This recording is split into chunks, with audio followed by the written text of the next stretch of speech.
টানা ১৫ মাসের সংঘাতের পর যুদ্ধবিরতিতে যায় হামাস ও ইসরায়েল। নেতানিয়াহু বাহিনীর নির্মম এই হত্যাযজ্ঞে ৪৮,০০০-এর বেশি ফিলিস্তিনি নিহত হয়েছেন।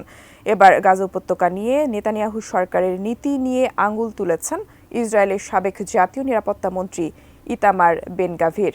প্রশ্ন হচ্ছে, কেন তিনি নেতানিয়াহু সরকারের সমালোচনা করলেন? বিস্তারিত জানাচ্ছেন শেখ ফরিদ। গাজায় যুদ্ধবিরতি এবং বন্দি বিনিময় চুক্তির বিরোধিতা করে গত জানুয়ারিতে নেতানিয়াহু সরকার থেকে পদত্যাগ করেন ইসরায়েলের সাবেক জাতীয় নিরাপত্তা মন্ত্রী ইতামার বেন গভির। এরপর থেকেই তিনি গাজা থেকে ফিলিস্তিনিদের উৎখাতে স্বেচ্ছায় অভিবাসন করানোর দাবি করে আসছেন। এবার ফিলিস্তিনের গাজা উপত্যকা নিয়ে ইসরায়েলের প্রধানমন্ত্রী বেনিয়ামিন নেতানিয়াহুর নীতির তীব্র সমালোচনা করেছেন বেন গভির। বলেন, ইসরায়েল মধ্যপ্রাচ্যের হাসির পাত্র হয়ে উঠেছে।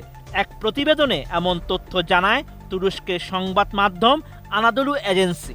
ডিজাইন, এলিগেন্স, বিউটি, সেরা পণ্য সবার জন্য জেভিকো। স্থানীয় এক রেডিও স্টেশনকে দেওয়া এক সাক্ষাৎকারে গাজায় যুদ্ধ পরিচালনার বিষয়ে নেতানিয়াহু সরকারের নিন্দাও করেন ইসরায়েলের ডানপন্থী এই রাজনীতিবিদ। বলেন, ইসরায়েল মধ্যপ্রাচ্যে হাসির পাত্র হয়ে গেছে এবং দেশটির সরকার এখনও এটি উপলব্ধি করতে পারছে না।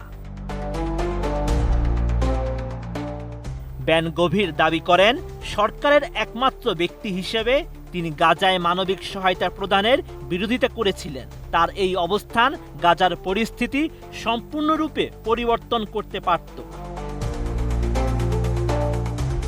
মার্কিন চাপের প্রতি নেতানিয়াহুর প্রতিক্রিয়ার সমালোচনা করে বেন গভির আরও জানান, শুধুমাত্র বহিরাগত চাপের উপর ভিত্তি করে তিনি রাষ্ট্র শাসন করতে পারেন না।